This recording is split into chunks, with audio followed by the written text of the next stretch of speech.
Magandang araw po sa lahat. Ngayon po ay papakita ko sa inyo kung paano po ba pag-company o pag-store ng ating pong mga gamitan sa bahay. Usually po sa ating kusina. Kasi may mga gamit tayong napapabayaan at akala natin ay wala na bang pakinabang. Pero may pakinabang pa rin pala. Kailangan lamang po natin itong i-restore. So ngayon po i-feature ko sa inyo ito pong grill maker or sandwich maker. Simple lamang po ang paggawa nito. Kailangan lamang po natin mga basic tools para tayo ay mapagsimula.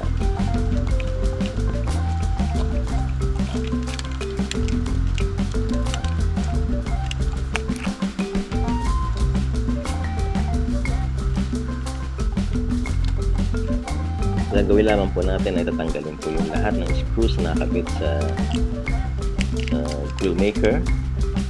At kapag tinatanggal po ito, dapat ay may init po tayo kasi may mga wirings po na nakalagay din sa loob.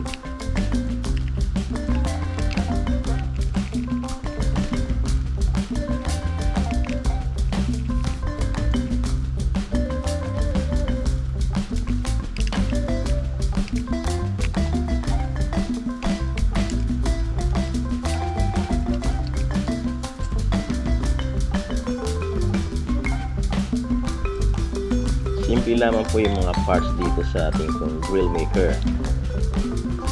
Meron po itong thermostat. Meron din po itong dalawang heaters na nakalagay po sa up and down part ng ating grill plate. At meron din po itong neon light or indicator lights po.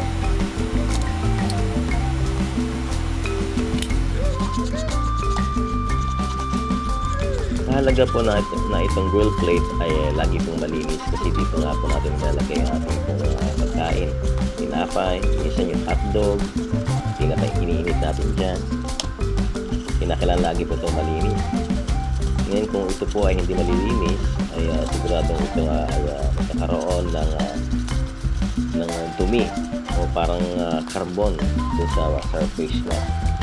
Sa katagalan ay mahirap na pong tanggalin kahit na ating po itong sinasabon o ginagamitan po ng warm water kasi kumapit na nga po Ngayon pag ganyan na po na kumapit na po ang dumi sa kanyang surface ay kinakailangan na po natin gamitan to ng mas epektibong chemical na rin po para ito ay matanggal.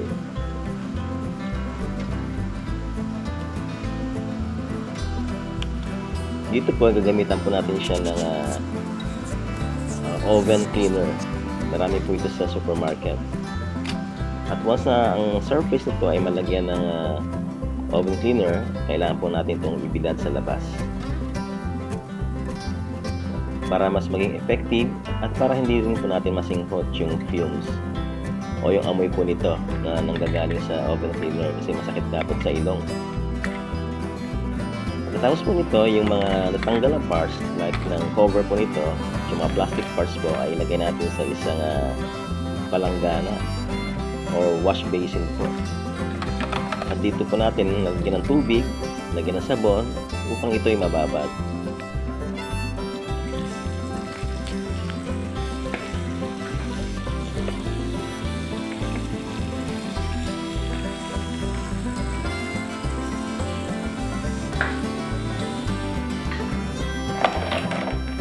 Once na ito po ay nakababad na, kailangan din po natin itong ibilad sa labas para maarawan. Kasi mas effective kapag ito ay naarawan.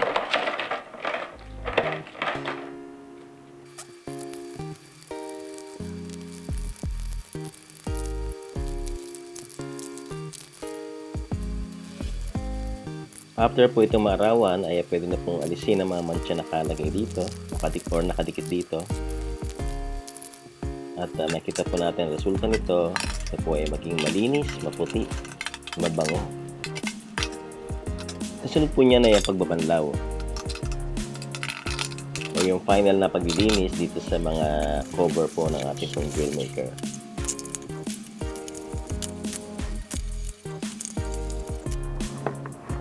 Pagkatapos ay ibilad din po ang binanlawang mga cover po.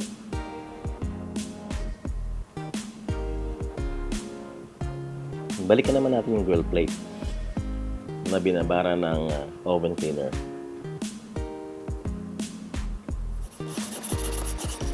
Yan, lumambot na po yung carbon dun sa surface, kaya ito po yung madali na po natin tanggalin. Gamit po ang ating pong maliit na steel brush. Pwede rin po rito yung steel wool.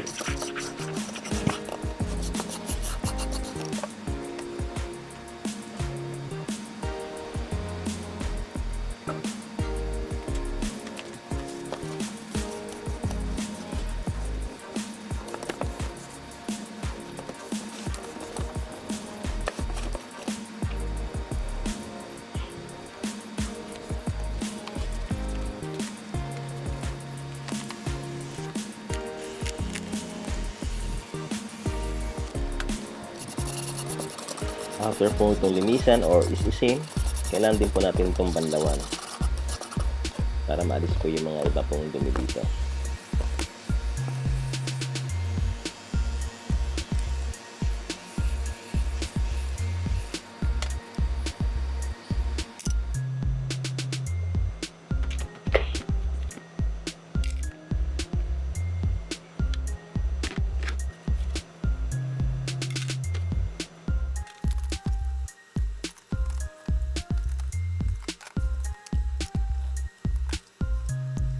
Kung meron pa kayong pintura, pwede rin po itong pinturahan yung grill plate po natin.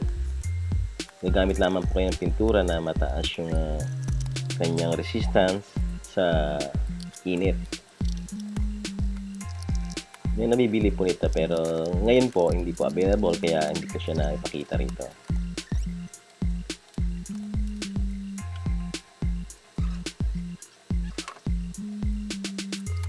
Pwede na po natin siya unti-unting assemble, and then later makita po natin yung mukhang bago, malinis na grill maker po natin.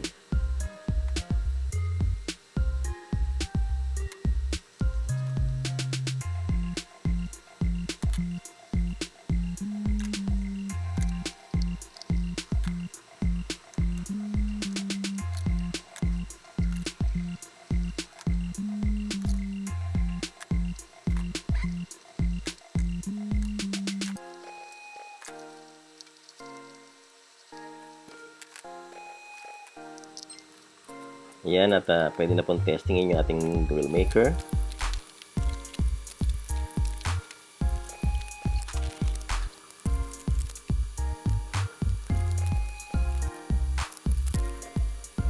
Madali lamang po ang pagbuo, di ba? Madali lamang po sundan.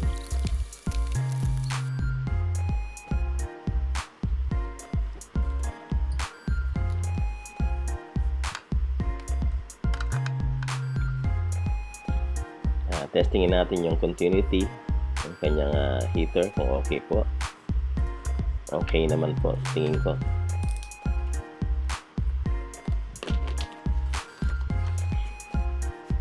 Subukan na po natin itong painitin para matest natin sa tinapay.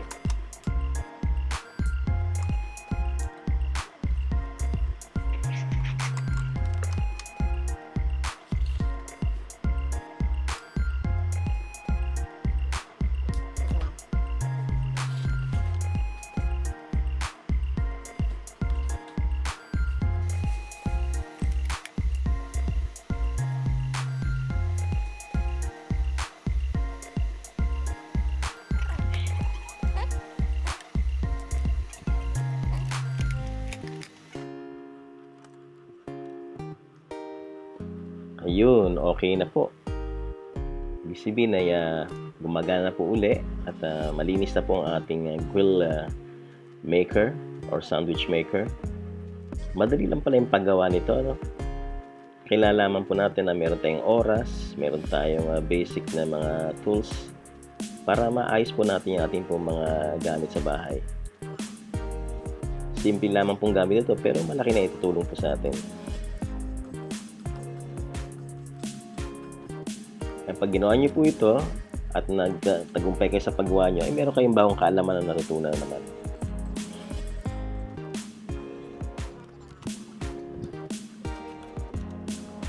Okay po, sige po, hanggang sa muli. Sana po ay meron kayong natutunan. Sana nagustuhan niyo po ang maiksing video na 'to. At simpleng, pagkukumpuni o pag-restore po ng ating pong grill maker. Kaya niyo rin po ito. Subukan niyo lamang po.